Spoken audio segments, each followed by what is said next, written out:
करत करत अभ्यास तई जड़मत होत सुजान, रसरी आवत जात तई शिल पर करत निशान।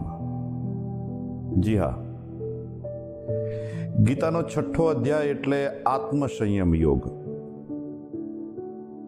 અને ભગવાને અર્જુનને સ્થિરતા પ્રાપ્ત કરવા માટે, સ્થિર થવા માટે યોગ વિશેની અઢળક માહિતી આપી અને યોગ વિશે ખૂબ ગહન ચર્ચા પણ કરી. જે અનુભવ અર્જુનને આ સંદર્ભે થયો, હુબહુ આજે પણ તમે ગીતાના 18 અધ્યાય વાંચો ત્યારે હું તમને કહી શકું કે બીજા અધ્યાયો કરતા તમને સમજવાની બાબતમાં આ 6ઠ્ઠો અધ્યાય બહુ કઠિન પડશે. અને આપણાને કઠિન પડે છે એટલું નહીં, ભગવાને યોગ વિશેની અઢળક માહિતી આપી, અર્જુને સાંભળી પણ ખરી. અને સાંભળતા સાંભળતા આ અધ્યાયની અંદર 33 અને 34મા શ્લોકની અંદર અર્જુને ભગવાનને કીધું કે ઉભા રહો, તમે આ વાત ઘણી બધી મને કરો છો, યોગ વિશેની વાત ખૂબ કરી, પણ હે મધુસૂદન, મારું મન ચંચળ છે, અસ્થિર છે, એટલે મને આ તમે કહો છો એ બાબતમાં મને કાંઈ બહુ હજી ગતાગમ પડતી નથી. મને બરોબર હજી આમાં સમજણ પાડો, મને કાંઈ બધું સમજવામાં થોડું કઠિન પડે છે. આ અર્જુને કીધું છે, વચ્ચે રોકીને 33 અને 34મા શ્લોકની અંદર ભગવાનને રોકીને અર્જુને કીધું કે તમે આ વાત કરો છો પણ મારા ગળે ઉતરતી નથી, મને સમજવામાં કઠિન પડે છે. અને હકીકત છે, તમે વાંચજો સાહેબ, ગીતાનો આ 6ઠ્ઠો અધ્યાય તમે વાંચવાની શરૂઆત કરશો અને એને ધીરે ધીરે આગળ વધશો ત્યારે આપણી સ્થૂળ બુદ્ધિ છે ને સ્વીકારવા માટે તરત તૈયાર થતી નથી. કાઠું પડે છે આપણાને થોડુંક આમ એવું લાગે કે કઠિન છે આ એમ. હવે અર્જુનને કઠિન પડ્યું હતું, પછી આપણને ન પડે. અર્જુને રોકીને કીધું કે ઉભા રહો મધુસૂદન, હે ભગવાન, મને આમાં કાઠું પડે છે, મને આ બહુ મને થોડુંક આમ સમજણ પડે એવું કંઈક બોલો તમે એમ, આ હું સમજી નથી શકતો.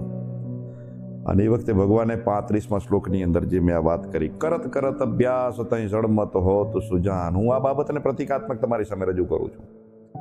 ભગવાને કીધું કે અર્જુન, આ બાબત એમનેમ સમજણ નહીં પડે, આ બાબત અભ્યાસ અને વૈરાગ્યથી તને સિદ્ધ થઈ શકશે, એમનેમ સિદ્ધ નહીં થઈ શકે. કારણ કે તારું મન ચંચળ છે, તારું મન બીજે ભમતું હોય.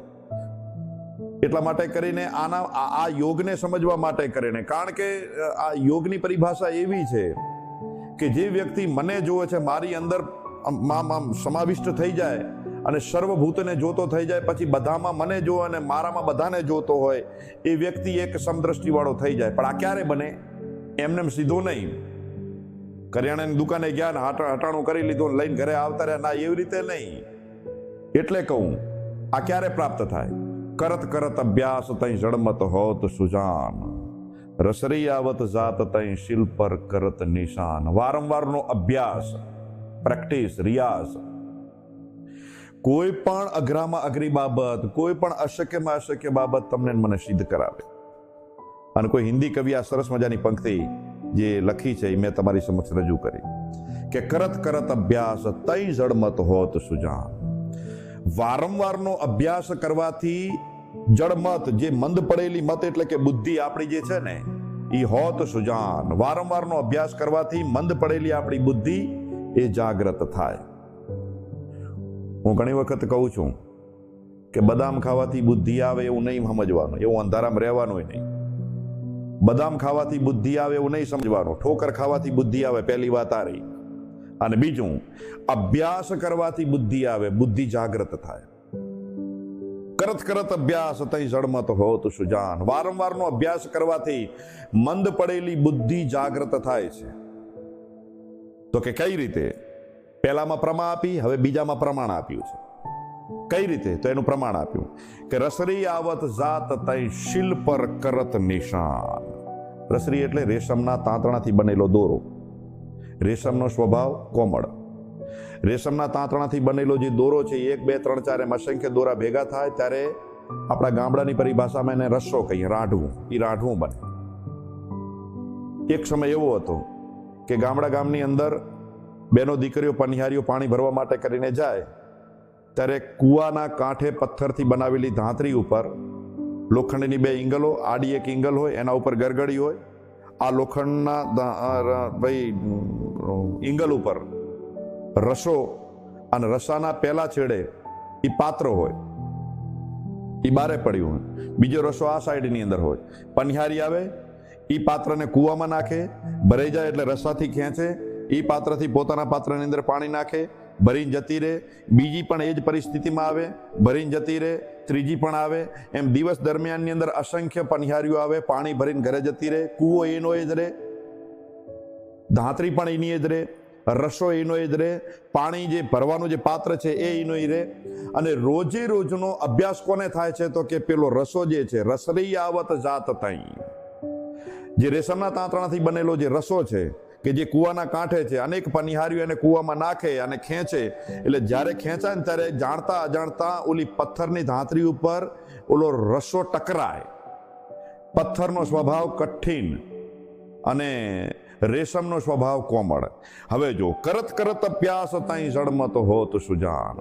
કોમળ સ્વભાવવાળા રેશમના તાંતણાથી બનેલો રસો વારંવારના અભ્યાસથી એ પથ્થરની ધાંતરીને જો શીલ પર કરત નિશાન, શીલ મતલબ પથ્થર, પથ્થર ઉપર જો નિશાન કરી દેતું હોય, પથ્થરને તોડી નાખતું હોય, તો આપણે વારંવારનો અભ્યાસ કરીએ તો યોગ સિદ્ધ ના થઈ શકે. ભગવાન કૃષ્ણ 6ઠ્ઠા અધ્યાયની અંદર અર્જુનને કહે છે કે એમ સહજતાથી યોગ પ્રાપ્ત ન થાય, એને અભ્યાસથી અને વૈરાગ્યથી પ્રાપ્ત થઈ શકે. જેમ વારંવારનો અભ્યાસ કરવાથી એક રેશમના તાંતણાથી બનેલો કોમળ સ્વભાવનો રસો એ કઠિન સ્વભાવના પથ્થરની ધાંતરીને જો તોડી શકતો હોય, તો આપણા માટે વારંવારનો પ્રયત્ન, વારંવારની પ્રેક્ટિસ, જગતનું કોઈ પણ જાણવા જોગ આપણા માટે અશક્ય નથી. અરે એક સહજ અને સ્વાભાવિક છે. તમે જુઓ ને, આપણા મોબાઈલ નંબરની અંદર દુનિયામાં અસંખ્ય મોબાઈલો છે અને અસંખ્ય મોબાઈલ નંબર છે, પણ એના આંકડા 1 થી 9 અને 0. આનાથી વિશેષ કોઈ આંકડા આવ્યા? ના. પણ તમે જોજો, આ વારંવારનો અભ્યાસ, કરત કરત અભ્યાસ તઈ જળમત હોત સુજાન.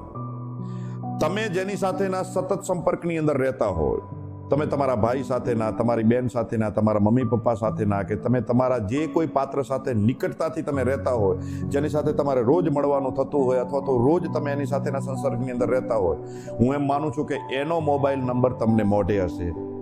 એને સેવ કરવાની જરૂરિયાત નહીં રહે. શું કામ?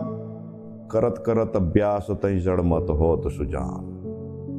ના કે આડાવડા આંકડા છે, પણ એને ગોઠવેલા આંકડા છે. મારો નંબર છે તમારો નથી, તમારો નંબર છે કોકનો નથી, બધાના અલગ અલગ નંબર છે. પણ 1 નંબર 2 નંબર એવા છે કે જેમાં તમે સતત એના સંપર્કમાં છો, એટલા માટે એ તમને મોઢે યાદ છે. શું કામ? કરત કરત અભ્યાસ તઈ જળમત હોત સુજાન. વારંવારનો અભ્યાસ છે એટલા માટે કરીને. અરે બીજું, આપણે આપણા પરિવારની વચ્ચે રહેતા હોઈએ, રોજે રોજ આપણા પરિવારની અંદર રહીને નાના મોટા આપણે થયા છીએ, તો આપણા પરિવારના કોઈ સભ્યનું નામ ભૂલી ગયા? આપણે વહેલા ઉઠીને કોઈને આપણે એમ પૂછ્યું, આપણા બાપને એમ પૂછ્યું, કહો વડીલ તમે કોણ? આપણી મધરને, આપણી મમ્મીને પૂછ્યું, કહો માતૃશ્રી તમે કોણ છો, મેં તમને પહેલી વાર જોયા? ભાઈને કોઈ દી પૂછ્યું કે આપનું નામ શું? આપણને ખબર છે કે અમારા મમ્મી પપ્પા છે, એમનું નામ આ છે, આનું નામ આ છે, કાલે હું અહીંયા હતો, કાલે અહીંયા હતો. અભ્યાસના કારણે આપણે ભૂલતા નથી. કરત કરત અભ્યાસ તઈ જળમત હોત સુજાન. અને અભ્યાસ છૂટી જાય તો શું થાય? તો તમે જો, કોઈ મિત્ર આપણને ઘણા વર્ષ પછી આપણને મળે એટલે એકદમ આમ સામે આવીને ઊભો રહે, કેમ છો? બોલે મજામાં મજામાં. તાર તમે જોજો, એ પૂછશે ઓળખ્યો? આપણાને એની સાથેનો સંસર્ગ તૂટી ગયો છે એટલે આપણે કહીએ કે ના વડીલ ઓળખ્યા નહીં મેં. પછી આપણને યાદ દેવડાવે કે ભલામણા હા ભૂલી ગયા, હું ફલાણો. ઓહો, હવે યાદ આવ્યું.